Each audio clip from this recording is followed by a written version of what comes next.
Assalamualaikum warahmatullahi wabarakatuh. Pemirsa, saya hari ini berada di kantor Kecamatan Cicantayan. Saya ditemani dengan Bapak Cecep Mulyana. Beliau adalah bagian kolektor dari PBB ya. Oke. Assalamualaikum Pak. Waalaikumsalam. Sehat? Alhamdulillah. Ya.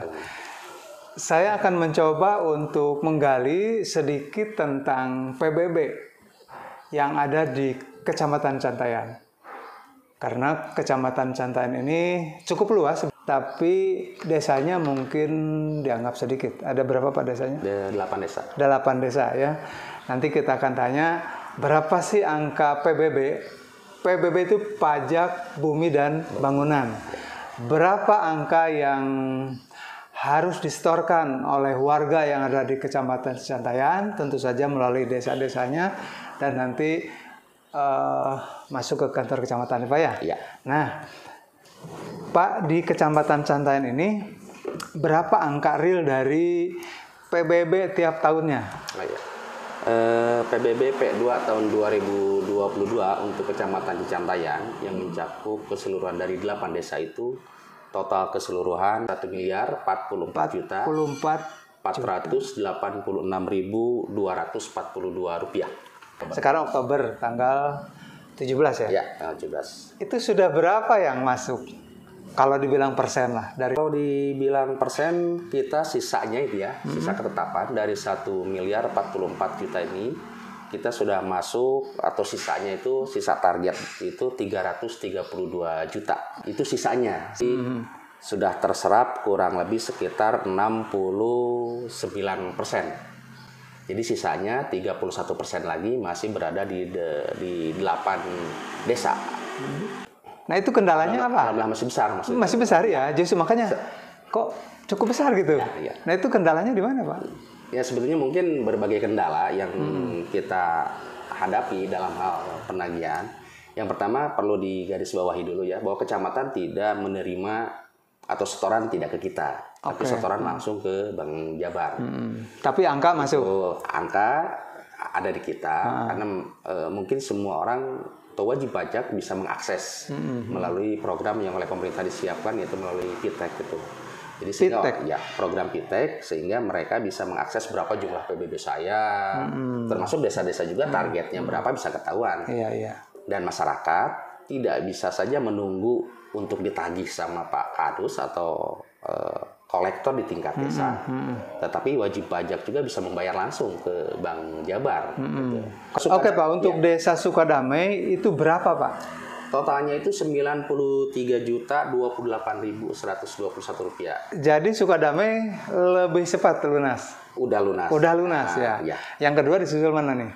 Kalau kedua ini rankingnya belum lunas nih, berarti 7 desa lagi belum lunas, tetapi posisinya masih sampai hari ini gitu ya? Sampai hari ini. Untuk hari ini sisanya yaitu Hegar Mana itu yang kedua. Sisanya 23 lagi nih, 23,51%. Sisa Mana itu 159 juta dari WP-nya 4.600-an. Yang ketiga nih Pak? Yang ketiga itu Desa Cimahi. Cimahi malah ya? Cimahi itu 25, sisanya 25,11% lagi. Dari total? Iya, dari total Cimahi 136 juta.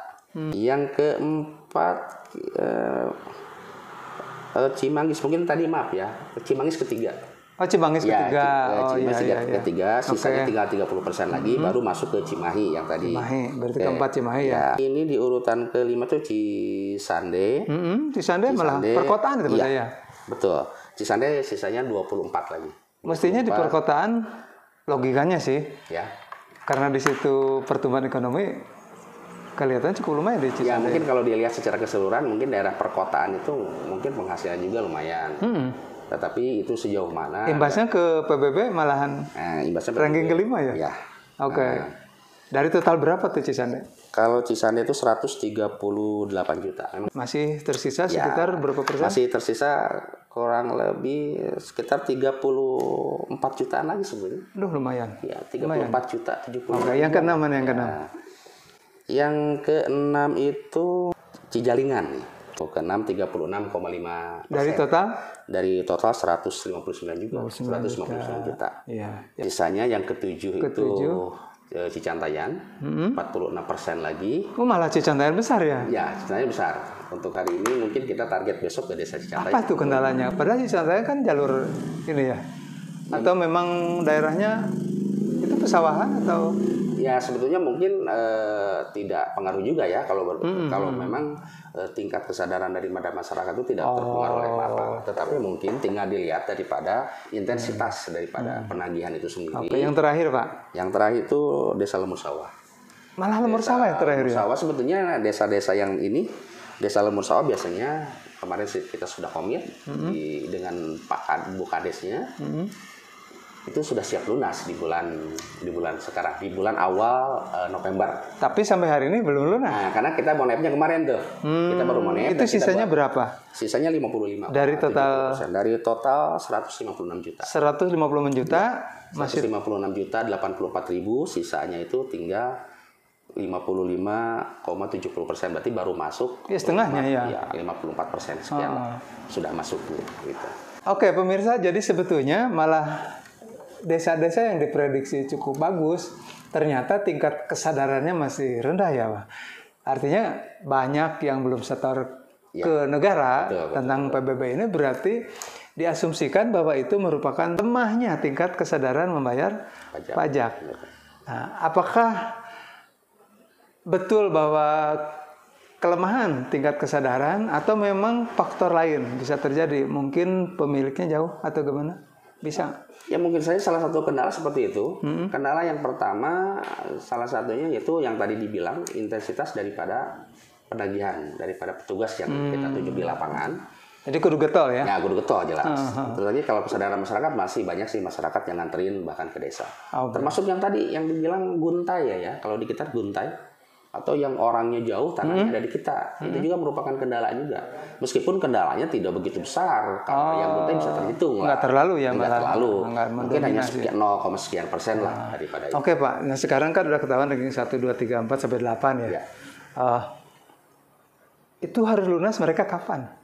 Untuk tahun ini ya? Oke, kita upayakan sebenarnya lunas sebelum di bulan Desember harus diupayakan. Harus lunas ya? Sebetulnya kemarin di Agustus itu harus sudah lunas. Harus lunas, karena batas air pembayaran. Betul. Ya. Makanya pimpinan kita dalam hal ini Pak Camat menggerakkan tim untuk turun ke lapangan ke 7 desa berarti, ke 6 desa, dan sisanya tinggal 2 lagi. Tinggal 3 lagi yaitu Cicantayan, Tegarmana dan Cimanggis. Kita belum ke sana. Dan insya Allah mereka yang sudah kita monep itu sudah mengeluarkan pernyataan bahwa siap lunas di bulan sebelum berakhirnya bulan November. Ada reward, ada punishment ya. Mereka yang belum lunas atau tidak lunas lah begitu ya. Tidak lunas gimana? Ya tentunya kalau tidak lunas mungkin pemerintah ya. Bukan mungkin, pemerintah kabupaten dalam hal ini sudah melakukan kerjasama baik dengan kepolisian dan kejaksaan untuk turun langsung ke lapangan berdasarkan data desa-desa mana aja yang belum lunas. Ini tidak hanya berbicara tahun ini, mungkin akan diusut sampai beberapa tahun ke belakang kalau mereka. Yang selanjutnya tentu kalau kita sudah mengingatkan mereka dengan usaha dan monep kita ke lapangan. Terus tadi berbicara reward ya. Kalau bicara reward, kalau pemerintah kabupaten dalam hal ini memberikan yang namanya pengembalian daripada atau namanya DBH. Berapa persen? Hasil 5% ya? 10% ya? Dengan catatan yang sudah lunas, maka dia akan kembali menerima DBH, dana bagi hasil, pengembalian dari total target yang dia punya. Oke, ini pertanyaannya yang apabila desa ini benar-benar nggak lunas nih sampai batas akhir, dipaksa lunas atau memang disanksi? Kalau konteks ini adalah kewajiban, tentunya yang namanya wajib harus kan? Harus lunas ya? Harus lunas. Makanya kalau tidak nih sanksinya ada nggak? Tentunya kalau tidak, tentu ada sanksi tertentu yang secara dilakukan, baik secara persuasif kepada mereka, dan mungkin saja mereka ini belum sadar atau bagaimana, karena informasi yang kurang diterima daripada pemerintah desa ke bawahnya, meskipun kita genjot kepada pemerintah desa ini tetap harus disosialisasikan dan harus disadarkan masyarakat. Karena PBB-nya ini akan kembali ke kita juga gitu. Oke Pak, terakhir. Ada nggak penyimpangan nih dari warga wajib pajak kan udah masuk nih, misalnya ke desa, harusnya sih yang aman ke bank langsung oleh WP tapi ada yang ke desa. Terjadi nggak seperti itu penyimpangan? Untuk saat ini alhamdulillah kita Tidak ada. menemukan dan tidak menerima laporan tentang itu. Oke pemirsa, penggunaan dana dari pajak bumi dan bangunan yang ditarik dari wajib pajak itu sangat banyak. Dan salah satu diantaranya untuk pembangunan infrastruktur, gitu ya Pak ya? Ada saran apa yang disampaikan kepada para kepala desa dan para kadus kaitannya dengan PBB ini Pak?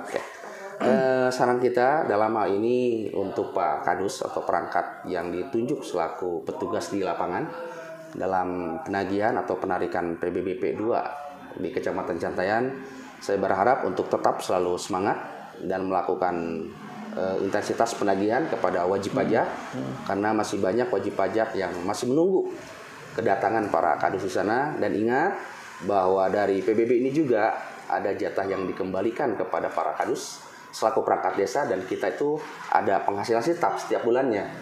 Dan tentu itu adalah salah satunya dari PBB. Dan untuk warga masyarakat yang ada di Kecamatan Cicantayan untuk tetap melakukan pembayaran, baik pembayaran langsung kepada bank yang telah ditunjuk dan ataupun kepada para kadus yang tersebar di wilayah Kecamatan Cicantayan. Karena kita sadar dan kita tahu bahwa pemerintah dengan PBB ini menjadi tulang punggung bagi pemerintah, yaitu dikembalikannya baik infrastruktur dan bantuan-bantuan lainnya melalui PBB.